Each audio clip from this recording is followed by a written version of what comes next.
Good day, guys. Today I'm super excited to show you my new sliding table saw. This is a Felder 700S and it's a 10-foot sliding table saw. I purchased it not even a week ago, so I'm super excited about it. So it slides forward 10 feet and it slides backwards 10 feet. Anyways, I'm not going to do a review on this table saw today because I've only had it for less than a week. But I can tell you right now, I really like it. It's absolutely a game changer, and I'm already getting used to it. So far I'm super pleased with it. But the video of today is I want to show you how to make this pattern here. I don't know what that would be called, a checkered pattern. So it's the holes are 1/2 inch by 1/2 inch square. So there's strips going this way, 1/2 inch wide, and then there's strips going this way, 1/2 inch wide.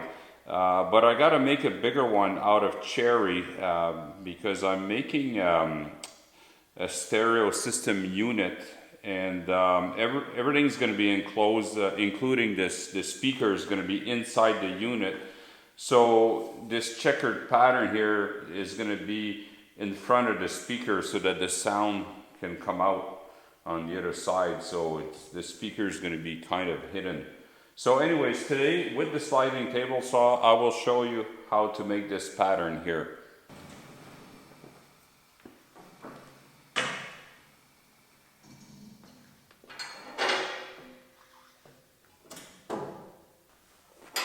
Alright, first of all, I'm going to take out the riving knife.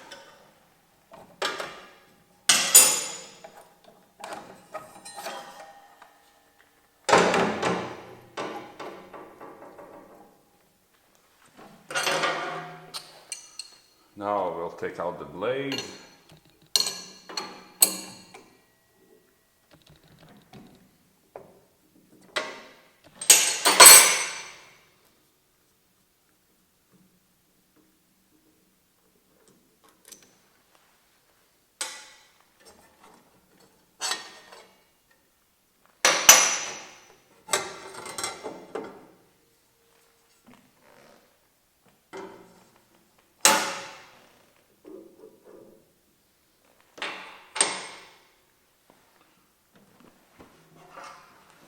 Now I'm going to take out the blade insert.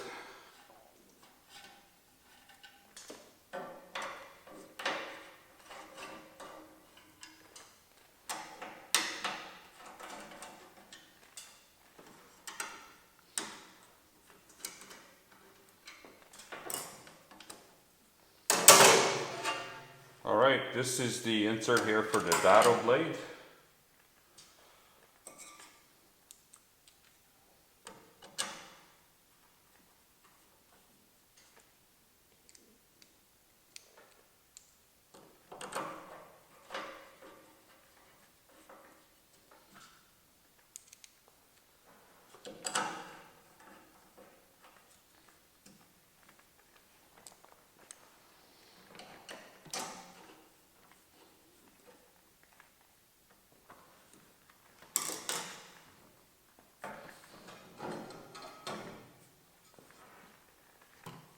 Okay, this is 1/8 of an inch thick.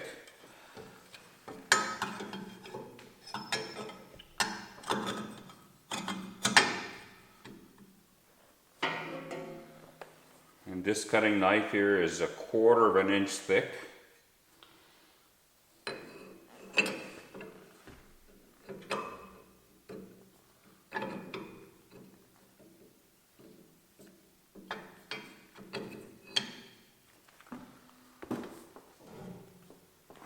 And one more blade, 1/8 of an inch thick, so that gives me a total of 1/2 inch thick.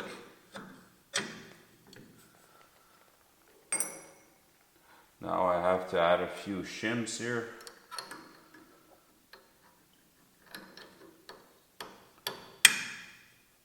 Maybe one more.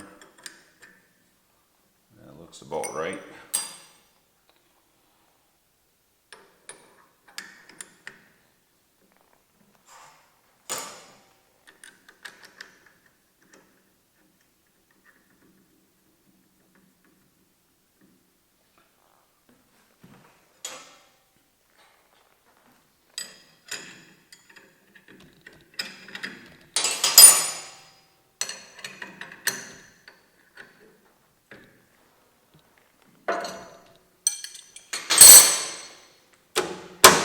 Alright guys, that's it. That's how you change blade. It's as simple as that. If you're interested in buying a sliding table saw, be aware that some sliding table saws you cannot put a dado blade in it. But with the Felder saw, as you can see, no problem, very easy to do.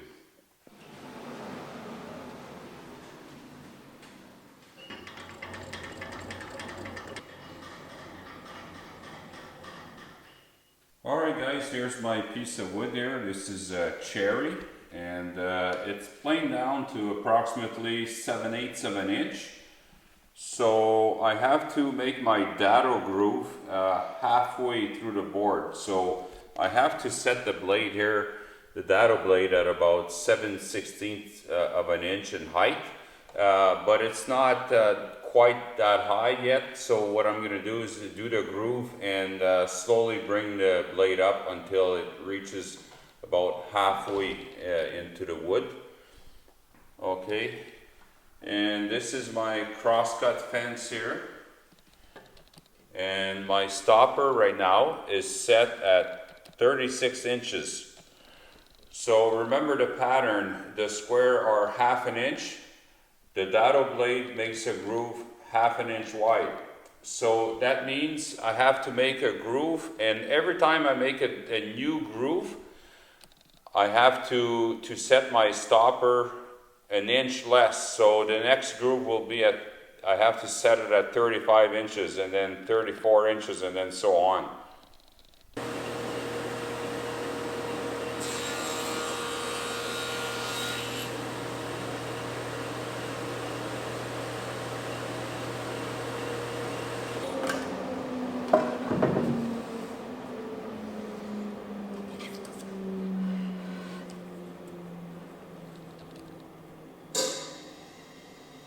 Okay, right now I'm just shy of 3/8, so I still got to go almost another 1/8 of an inch.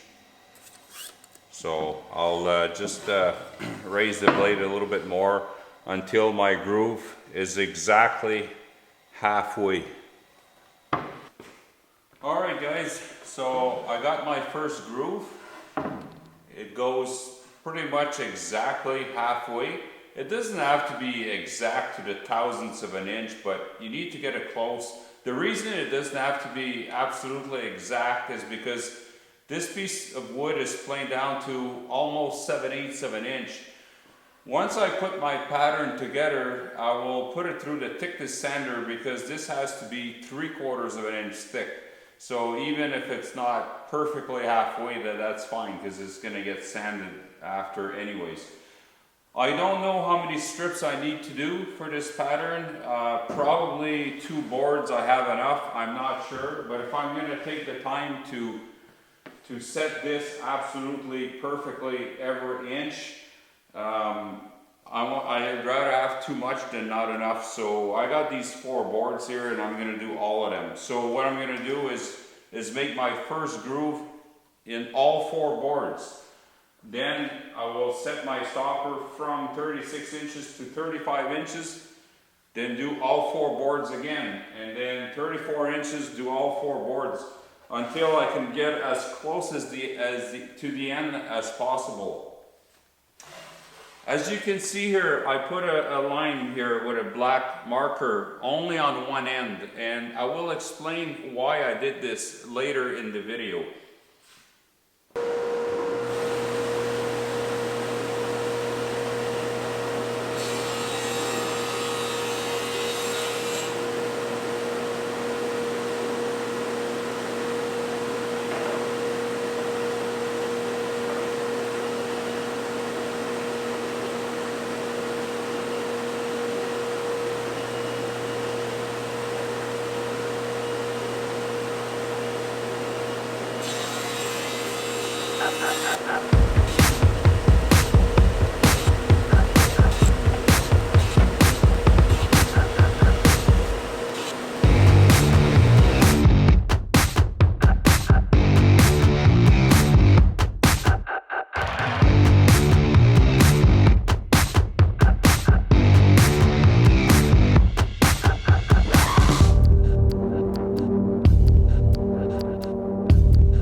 I'm at the point here that I don't have too much leverage anymore. So it would, for me to continue going this way, it would start to get dangerous because I don't have enough leverage, and it, you know, the blade can move the piece of wood sideways. So, but I'd like to continue because I don't want to waste the rest of the wood here. So I think I have an idea.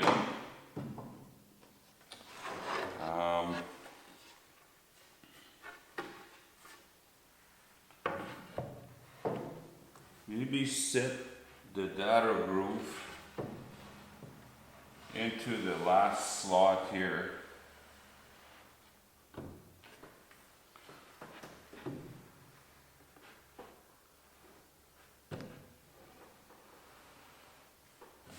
All right, it's in there now.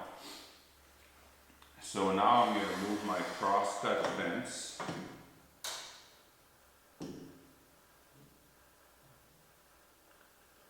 All right, and move it tight like so here.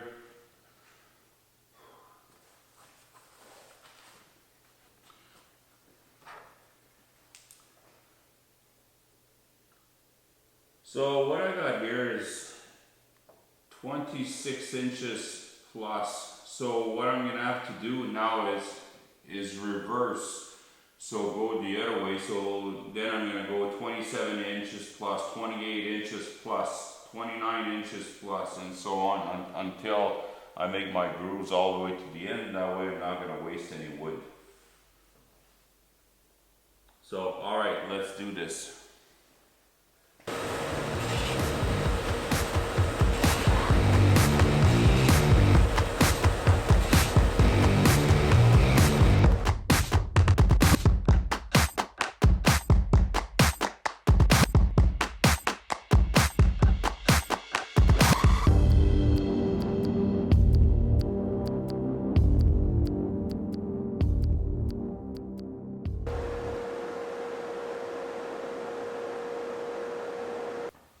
Alright guys, so that's it with that. So we're done with the dado blade. So now we're just going to put back the regular blade.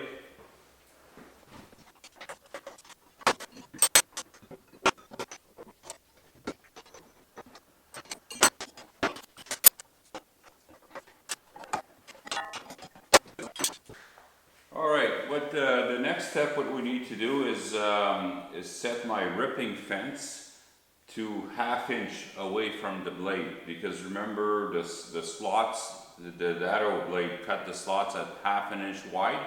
So now we have to cut strips at exactly 1/2 inch. So we might need to try a few times before we get it right on. So what we're going to do now is set up the ripping fence. I'm going to back this up all the way back like so. And now I'm going to set it to 1/2 inch, and I'm going to lock it. Now I have a micro adjustment here, so I'm just going to back it up ever so slightly. So I'm going to try to make a cut of this here and see how it goes. Alright, to do this task here, I'm going to use my Fritz and Franz jig. Fritz and Franz, that's a jig for a sliding table saw. This is so important that this is the first thing I built for my sliding table saw, is a Fritz and Franz jig. I use this all the time. It's absolutely, it works really, really good. To me, this is a must if you're a sliding table saw owner. So we'll put that against the fence here, like so.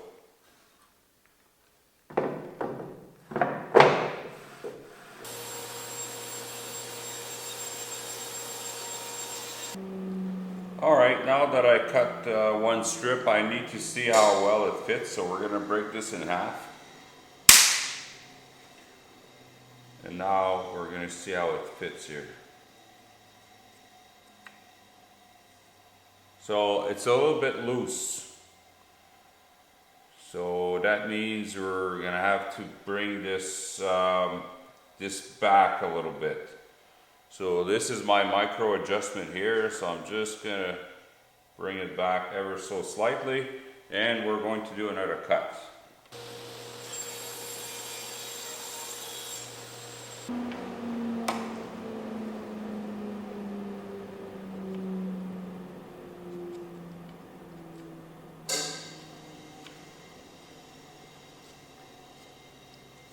Still a little bit loose. I'd like to see a little bit tighter than that.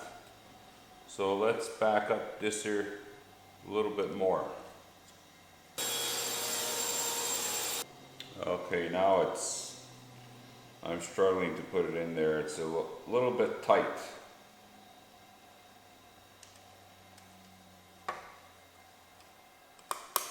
Yeah, that's too tight.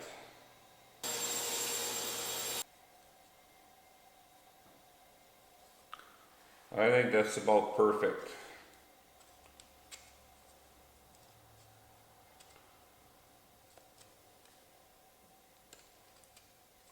Yeah, it just fit nice and snug in here.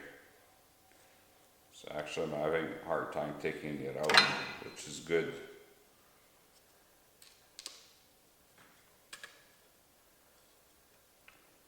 Yeah, I'm really happy with that. That's a perfect fit. So now what we have to do is cut them all in strips like that.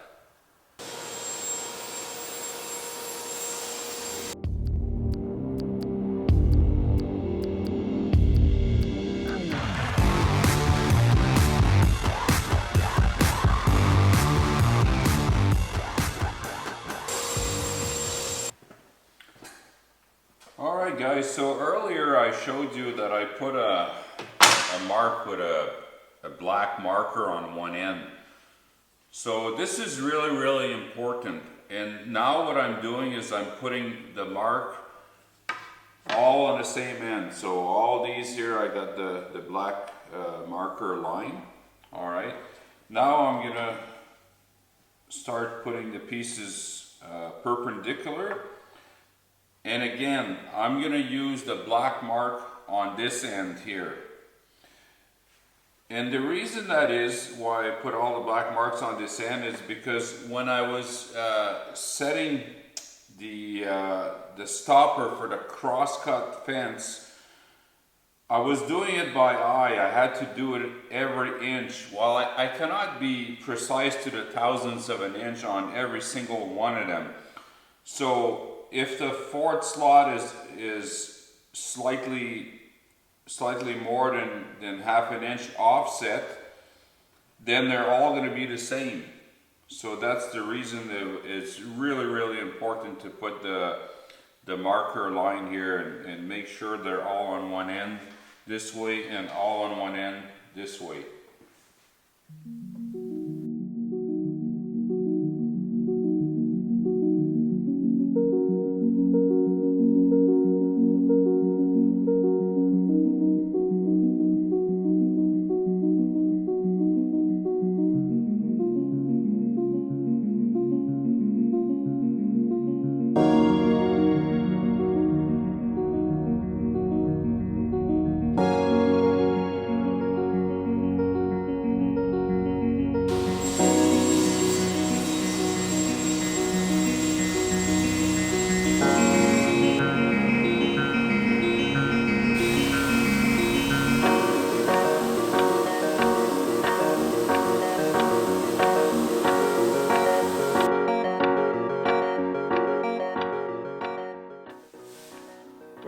Guys, so I'm all done. So this is going to be the side of a cabinet, and the reason that the checkered pattern doesn't go all the way to the top is because there's going to be like a flower box here. So other than that, inside the cabinet itself, the checkered pattern will be symmetrical. So I'm really happy how it turned out. Once I spray it, it should look even nicer. I'll give you a close up here. Alright guys, don't forget to subscribe, click the thumbs up, and thanks for watching.